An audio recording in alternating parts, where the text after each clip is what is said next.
Hello and welcome to Comicstorian Weekly, the weekly show that we talk about comic books that came out this week. Andy is back. Andy, how are you doing? Fantastic, Dan. Thanks for asking. All right, let's go ahead and jump on in because we are on a little bit of a time schedule. Batman Black and White number 3 came out this week. Didn't read it. Didn't notice until later. I hoped you had, but I guess neither of us noticed. And did you see the Batman White Knight presents Harley Quinn number 5? I did. But you did not read it. I didn't read it, no. Okay. Keep going. This is a great start. Great start. All the Batman books, we didn't read them. All right, well, let's jump into the fun stuff. Future State, starting off with Superman, House of L, number 1, which is great because this takes place after the Superman War World. That is true. Which I don't believe has fully finished yet. It has not. So that made a lot of confusion in this issue because it's basically a bunch of people from Warworld that have now essentially been adopted by the House of L. Yes. It's in the future. They're getting attacked and they have to make their last stand. This one was, and as far as I know, this is a one-off because I think at the end it said like the end. I actually enjoyed this one. Did you? I thought this called back to like DC's like they used to do in the 90s these really crazy annuals where it would be one issue and it would be like it'd be almost like a what if or an Elseworlds kind of thing, and it'd be like in the far future or some alternate reality. And that's kind of how this felt to me. It was just like, the various offspring of the House of L who apparently now have a base on the moon. Or inductees or something, because some of them are not related at all. And they're fighting against, spoiler alert, the actual like direct descendant of Superman. One of, yes. They made, was it just me or did the facial hair of Superman kind of look a little like Asian all of a sudden? I don't know. I didn't really notice. It gave me, I don't know. I don't know what it was about it, but it for some reason it caught me off guard with the way that his facial hair looked compared to what we usually get with him. It was the mustache. It was the mustache. Yeah. So I don't know. I actually enjoyed this one. I thought this was a fun what-off kind of annual Elseworlds what-if story. All of these descendants of Superman, or indirectly or whatever, muddled the bloodline kind of thing. Yeah, I thought it was fun. It was. We also got Black Racer. You got Black Racer in there, who's apparently working for the Red King, who is actually the descendant of Superman. Who like has the power or controls Apocalypse. And the mustache, it threw me off. I could see the mustache. Yeah, the mustache is a little weird. Honestly, if you want just a fun kind of Elseworldsy style Superman story, I'd say this is a good one. All right.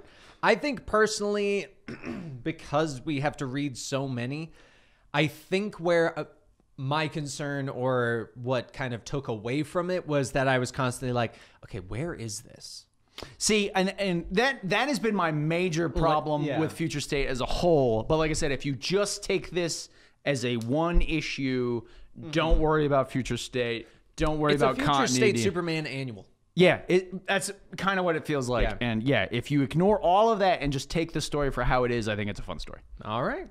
But if you're trying to figure out where the hell does this fit, like because a lot of these, when I am reading them, because I'm reading all of them, I'm like, wait, where does this go? What should I keep in mind? Which one was it? And it wasn't until they were like, no, he freed us from Warworld. And okay, now it makes a bit more sense. Yeah.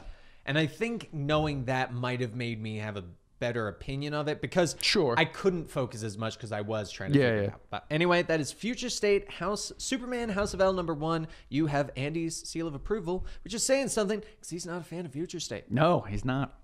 Next up, we've got Future State Batman Superman number 2. This one basically, the benefit of this one is it at least kind of explains the lead up towards the Magistrate, this version of Gotham, didn't just show up and why like, Superman didn't punch show someone up. real fast. Exactly. Yeah. But besides that, it wasn't really it's kind of a very dull story. special. Yeah, honestly. Like if you take out the Magistrate part, this is just a normal Batman Superman story, and not even a very good one. Not in the sense that it's not bad. Super interesting. Not interesting. Yeah, that's a good way to put it. It's not a bad story in and of itself. It's just kind of the same old thing. Yeah, and that was my complaint with it. All right. I just like the fact. Also, it doesn't make the actual timeline of this particular comic doesn't make any sense because Professor Pig gets a hold of Superman, and then suddenly there are pigeons and rats and bats with Superman eyes around the city. That like one in the span of like 30 minutes. Yeah, that one I was like, where did he get that? Like maybe I missed something in the previous issue. I don't know. Yeah. But anyway, not a fan. Oh, actually, you know what? I bet it's because in the previous issue, Mr. Toad got him. And he must have done something before he took him to maybe. I don't know. Pig. It didn't work very well for me. Yeah. Nah. It was a very meh okay. issue. Yeah. Next up, we've got Future State Legion of Superheroes #2. I'm going to assume you didn't read this one. This one, the art still, it's okay. It grew on me a little bit. Like fungus. Sure, like fungus. Fungus, yeah. But I think my disconnect and lack of knowledge on the Legion of Superheroes did not make this as interesting for me. Fair enough. That being said, I think if you are a fan of the Legion of Superheroes, you might enjoy this because it was interesting and it caught me off guard. But once again, I think that there was some intricacies or little like bits and pieces between the characters that would have made more sense if I knew who it was. Gotcha. But I mean, I just like I had the mental image of you being interested, but like caught off guard by it. Like, oh my God, I'm so interested all of a sudden. I'm so interested and caught off guard. Caught off guard by how interested I am in this comic all of a sudden. Next up, we got Future State Suicide Squad #2. Ugh, I felt this like story sucked. It was not great, but at least I'm glad with how it ended. Spoiler, I kind of want to spoil it just because the way it ended is kind of the only interesting part. Yeah, I guess kind of. Then we got Connor was sent to Earth 3, and he's now the Superman of Earth 3, which I like because it's like he finally gets to be Superman and not just he's the clone of Superman. He's the clone of Lex Luthor. He's the one that the other super people are like, nah, you're a clone. I don't trust you. But I guess the ending wasn't bad, but the actual comic sucked. It wasn't what I had hoped. Yeah, from a Suicide Squad book. So to me, it seemed like they were just like, hey, we got a bunch of people coming out in the new movie. Put them in a Future State book. Yeah. Yeah. And then it had the backup of Black Adam.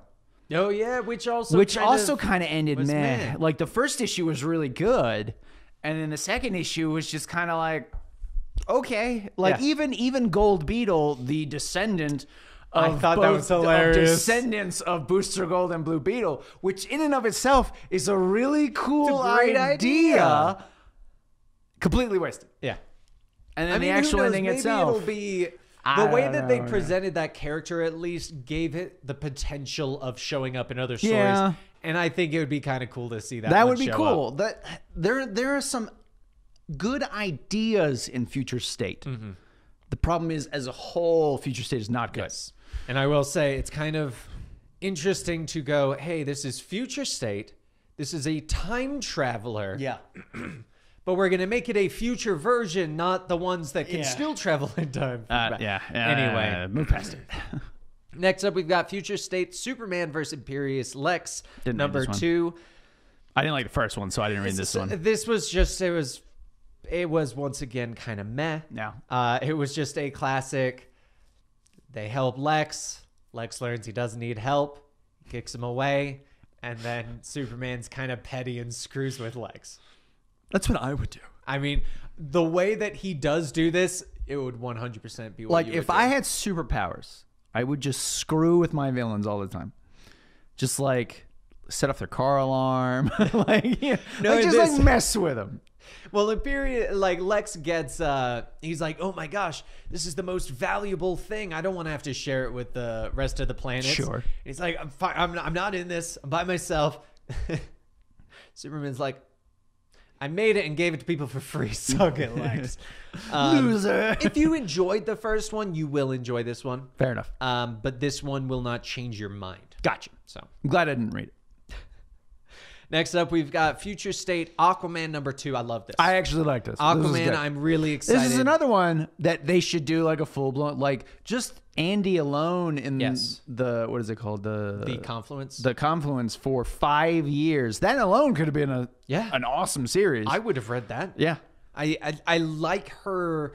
I like how her power set is similar to Aquaman, but it's not different. the same. Yeah, but it is different. It makes you can tell an interesting story with the character. Yeah. Yeah. And it's different in the sense of because they do reveal it in the last issue. Instead of calling and talking to fish, sea life, she and like asking them exactly, she controls them, and it is an interesting difference that is small but still has a big impact. Yeah, and I actually would read a series of Jackson and Andy. I think that would be a fun. I would love to actually. I really hope they continue this to show her and Jackson getting back to Earth. Yeah, I think that would be fun. Because I believe this ends with them still in the conflict. It does, yeah. So he mentions how like you have to do this sort of thing to even be considered for the Justice League again. Yeah.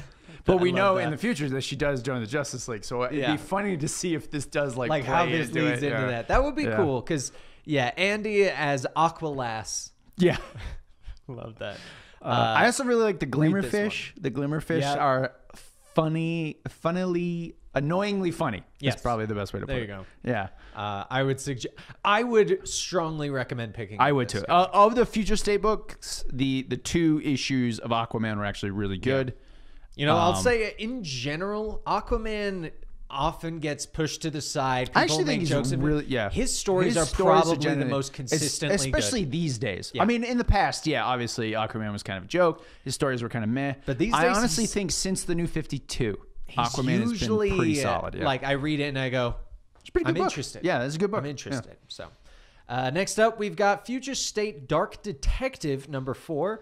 This is one of the Future State ones that doesn't end, and it goes into the actual detective comic stories, which this one makes sense because it actually was pretty good. Yeah, honestly, like the idea, and I'm actually kind of glad they're going forward with it, because the idea of a street level Batman who now has to like relearn how to be a street level Batman against a police state is an interesting idea. Yeah. Like that they should have done more with, and I'm glad they are going to do a little bit more with it. Yeah. I find it interesting. This is going to continue into Detective Comics and not stay as a Future State Dark Detective because of the fact that despite Future State ending, we're getting a Future State Gotham book. Yeah. So it's not like actually ending. So why not keep this so that you go, okay, it is still in the same timeline. Yeah. But I mean, then again, we also don't know what direction she's going to go in. When it is in Detective Comics, if it's going to be the same, if it's going to be the same kind of idea but different. Yeah.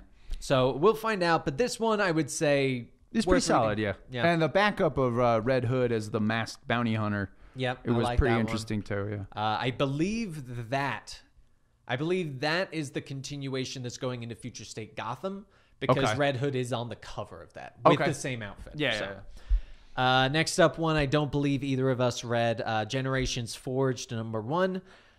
This is the time travel one, right? Yes. The $10 one? Yes. I did read this. Yes. Oh, okay, cool. I actually really like this. There was 2 issues. It doesn't seem like they're going any farther with it. The other one was Shattered. Generation Shattered. Thank you. So at the end of Generation Shattered, the team of time traveling champions were separated into various times and various groups. So this issue, it's like 80 something pages, I think. It's about close 80. to like 90. I think. When I first saw it and I looked at the art, my first thought was, it's a reprint kind of story. That's why I skipped over it until later. It is an old school kind of story. Yeah. Which is actually one of the reasons I enjoyed it. I felt it was very much akin to like the original Crisis on Infinite Earths. Yeah. That type of story. Because you got heroes from various times and dimensions and whatnot. They all have to come together to fight the big evil, which is, I believe his name is Dominus, who has been messing with time. Yeah. I don't want to like spoil anything. That's the broad strokes of the 2 issues. This one sees them all having to come back together. Okay. So they have to kind of fight their way out of the times they've been scattered into and come back together and fight Dominus. If you like old school, like 70s and 80s, Crisis on Infinite Earth and things like that, this is the book for you. All right. Yeah. It's probably not for everybody because it is very an old school style. It's storytelling in a style of comic book. But I enjoyed it. I thought it was good. All right. Next up, and the last for our DC portion for today is another Future State comic that's pseudo getting continued, not fully. The Next Batman, Second Son #1. This is part of the a digital first. Yes, yeah. This one seems to be the lead up as to how he showed up to came back and why he became Batman. Yeah. I mean, the first issue is okay. It's him in the military or something like that. Yeah. My only problem with that, the idea of Tim Fox becoming the next Batman isn't a bad idea. And hopefully they'll show us the reasons he did it and the reasons will be good. The only problem with that is the actual Next Batman comic wasn't particularly interesting because it was just him helping random people on the street. Yeah. And running It was just a story of his Future State comic was essentially the story of this is a Batman who still wants to protect but has no problem throwing some people under the bus if required. Sure, yeah. And does not mind giving people grenades and stuff. Yeah, not a great plan. Especially when they just try to kill you. Yeah. His book wasn't bad. It just wasn't super interesting at the same time. So hopefully they can do more with the character. This first issue in and of itself it's okay. It doesn't really grab me, but I know enough about the character to go, I'll give it a shot kind of thing. Okay. Moving on to the Marvel portion for today, starting off with Amazing Spider-Man #60. This one is kind of an epilogue to the Kindred story arc and the prologue to whatever's coming next, because this is pretty much an entire issue of Peter confessing to Kindred / Harry Osborn without actually confessing to him. Mary Jane takes him to an empty theater, says that this was a therapy thing that she did, and she wants him to pretend like Kindred is in front of him and that he's talking to him. Okay. So it was very talk heavy. Honestly, it feels like one that you don't fully need. Right. But it does lead into, first off, connecting the Mary Jane story, because it does refer to Mysterio and the fact that Mary Jane worked with him and stuff like that. So it'll be interesting to see where this goes. But this did feel very much like okay, we need to wrap up some loose ends from the Kindred storyline so that we can move on, leave it for now and come back to it later when we get bored with our other ideas. So fair enough. That's Amazing Spider-Man #60.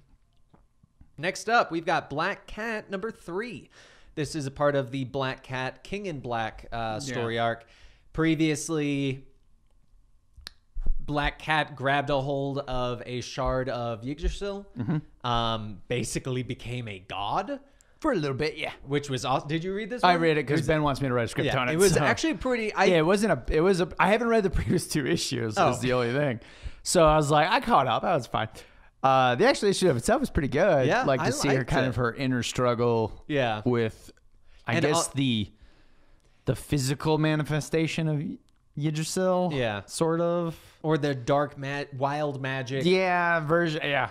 But I did like that he starts tempting her with the standard evil, powerful, tempting people, and then kind of crosses the line and she's like, hell no, I would never do. Yeah. I really like this one, actually. I think if you like Black Cat, you'll enjoy this series. It was a pretty good issue, yeah. I believe neither of us read it, but Black Panther #23 came out this week. I did not read it, no. Captain Marvel #26 came out this week. This is still the Kelly Thompson story. That was Captain Marvel in the future fighting against the son of Namor and Enchantress. Oh, yes. And this one... It ends in a way that the character is probably going to be used again, as well as slightly altering Carol's powers and what causes them. Sure. Or what amplifies them, I guess. Okay. I mean, I could kind of spoil that because in the previous one, the future Thor basically charges her up with the Thor force. Yeah. That's probably the best way of saying it. Or his daughter proved worthy. Yeah, and then she turns she turns into like a Phoenix style Captain Marvel. But I mean, it was a good conclusion. I thought it wrapped up very well, gave a good amount of action, good story, ends in a way that is not just your happy-go-lucky ending, right? And will actually be used in the future. And I think that's something I always kind of like when that happens, when they're like, hey, here's a story. We're going to probably use it again because it was interesting. But you don't have to worry about it right now because of the way that they do wrap it up. So if you have been reading Captain Marvel, definitely continue with this one. Moving on to the next comic for today on Marvel. And I'm definitely not stretching this out to scroll through the books to see which one it was, because there it is, King in Black Namor number 4. It was okay. It's still in the him in the past.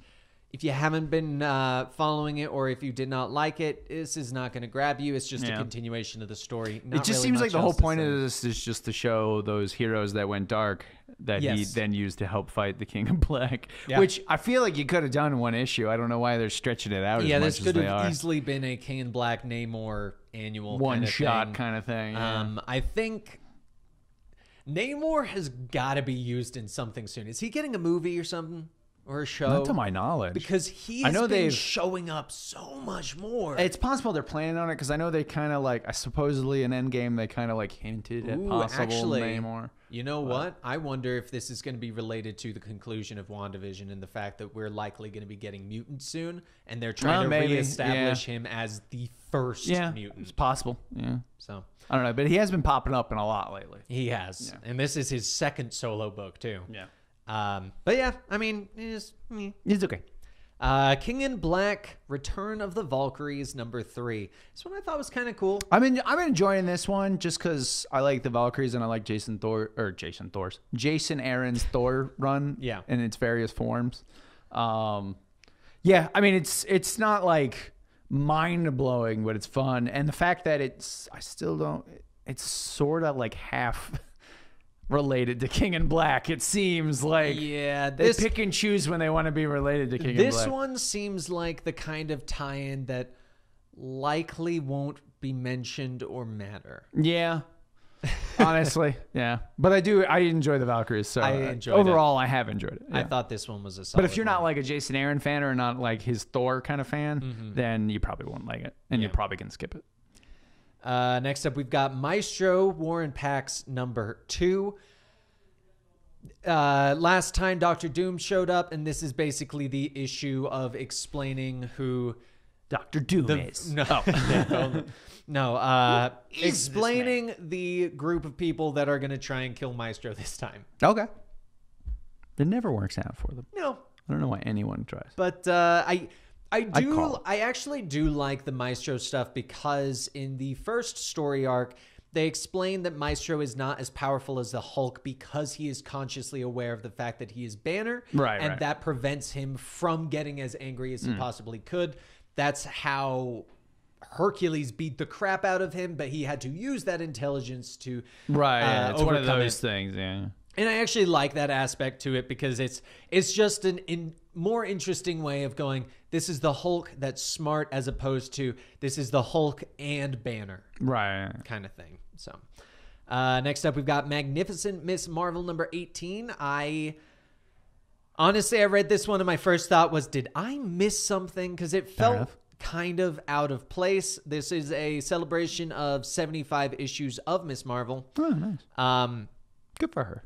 It continues with, like, we have Amulet shows up, another of the superheroes in this area, as well as the evil version of her suit, the Storm Ranger, which originally I thought was really cool until they turned it into a villain, and I'm like, you could have used that for so much longer.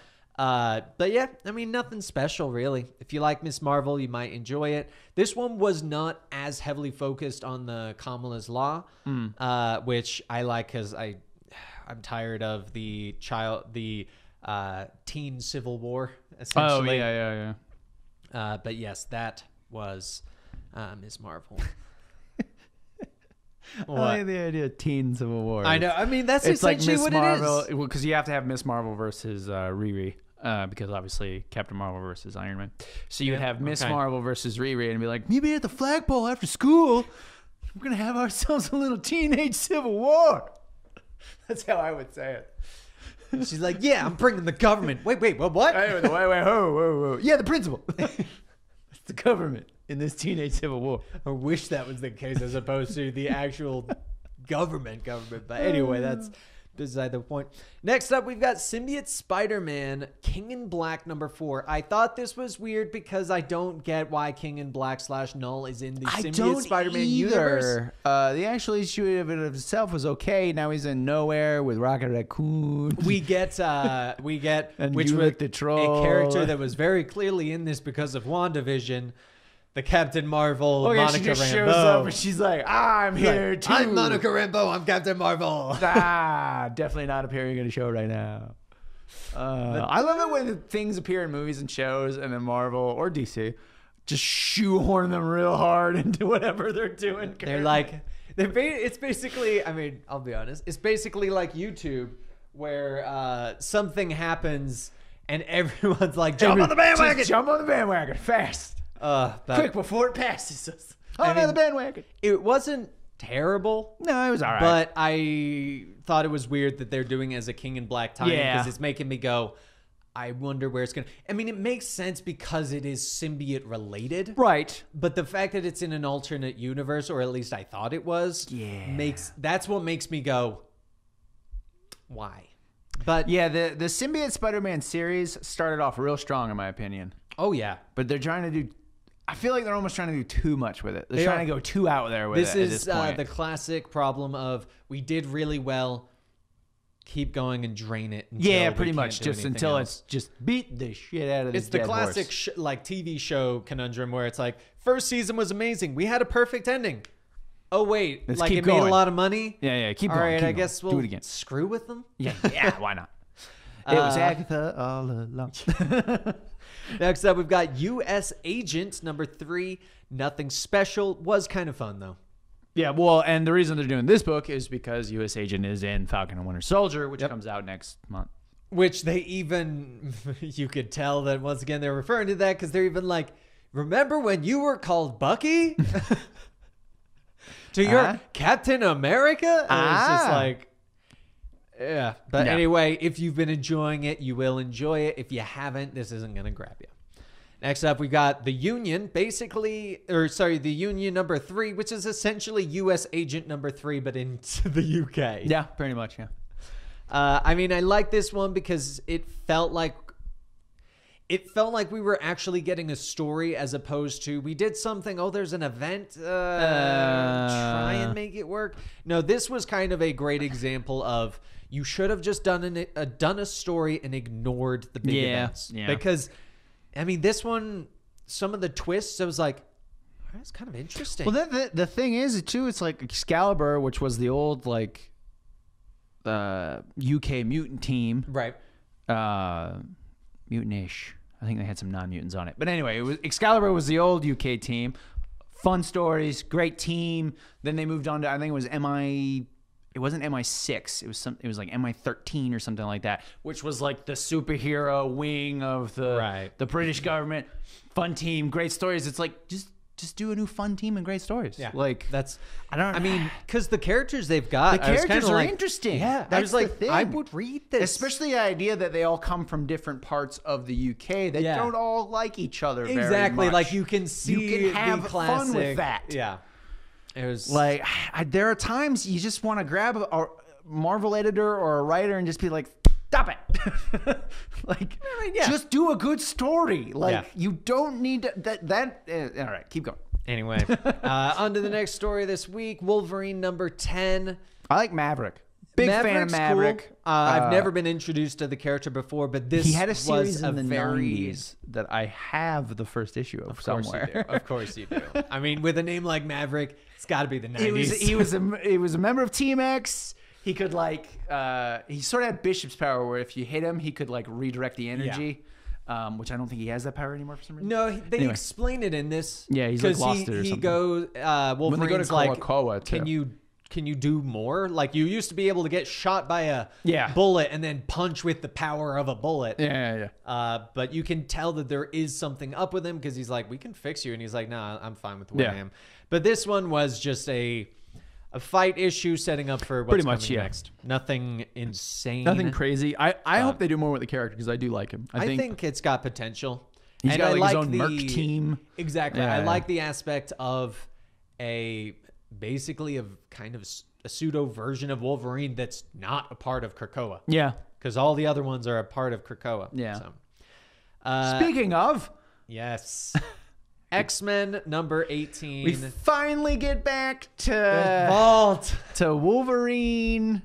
Darwin and Sync? Sure. I believe it is, because we've got Darwin, who can adjust and adapt. Wolverine, who that can kill people, and like live through a lot of things. And then we have Sync, who copies their powers. Yeah, he's a backup, apparently. He's basically Rogue. The issue was okay, but it's been so long since we've done this, and it's like, we're gonna do this one issue and then we're gonna go back to doing other things again. Yeah. Still my main issue with like the current X-Men comic. You can kind of tell this one. It started, I don't know if it was intended. Well, it was intended. It's Jonathan Hickman. I have a feeling the purpose of the Vault was to take out the secondary Wolverine, as well as the guy that adapts to things and the one that absorbs powers, because those would conflict and complicate X of Swords. I can see that. Because if you have a guy that could copy the powers of the Araco people, or if you have another version of Wolverine, or there's just a lot about it that's like, I can kind of see why they would get rid of them for that purpose. But like you said, it's been so long. There was some of it that I'm like, I don't fully remember, but at least they just started off. This is 18. 18, because I think, didn't they throw in the Vault around issue like 5 or 6 or something like that? Yeah. It was quite a while ago. Yeah. But I do like that they at least, they just start with, they're in the Vault. Boom. Boom, yeah, right into the story. Like, we're not doing what I was worried about of the they're gonna come out of the Vault, like, and this is how it happened. The come out, the more we've been in the Vault for 17 years. This is what's going on. Yeah, I'm glad I get to see this as soon as they went in. Yeah. So I mean, it was enjoyable. It wasn't terrible. I complain about the fact that they haven't gone to this in a while, but I think they came back to it, and they did a good job of making me go, all right, you got me again. What they should have done was Laura goes in there, learns magic, becomes Weapon Hex. You have no idea how happy that would make me. It would be so amazing. Would have been so cool. Oh, so cool. But anyway, that is the conclusion to the Marvel portion and the podcast, Comicstorian Weekly. Stop making fun of me. Son of a bitch. So anyway, if you want to support this podcast, you can subscribe here at twitch.tv/Comicstorian, where we record it live every Thursday at roughly 2 p.m. Eastern. You can also support us over on Patreon at patreon.com/Comicstorian. $2 give you access to this podcast and much more. And if you want to find more of Andy, he's on Instagram at @4IamTheAndy. If you want to find more of me, I'm on Twitch at Cyloo91, CYLOO91. Thank you guys so much for hanging out today. We'll catch you next time. Oh, also, G Fuel, code comics at checkout. Yeah. See you guys.